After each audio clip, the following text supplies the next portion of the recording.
যে দেশের জনসংখ্যা যত বেশি সেই দেশের মার্কেটও তত বড়, বিজনেসের সুযোগও প্যারালালি অনেক বেশি। কিন্তু যখন কেউ নতুন ব্যবসা নিয়ে ভাবেন বা স্টার্ট আপ করতে চান, তখন আমরা দুই ধরনের উদ্যোক্তা দেখতে পাই। প্রথম ধরনের উদ্যোক্তা হচ্ছেন যারা ট্রেন্ডি বিজনেস বা খুব চলে এমন ব্যবসা শুরু করতে চান। যেমন এখনকার খুব কমন এবং ট্রেন্ডি ব্যবসার মধ্যে আমরা শুনি ফুড বিজনেসের কথা।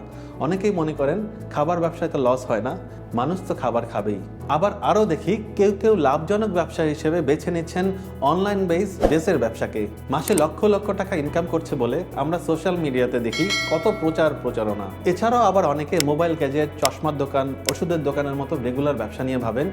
এর মধ্যে ফ্রিল্যান্সিং তো আছেই। আরেক ধরনের উদ্যোক্তা হচ্ছেন যারা সবসময় নতুন কিছু খোঁজেন। তারা মনে করেন নতুন কোনো ধারণা হলেই বুঝি ভালো ব্যবসা হবে।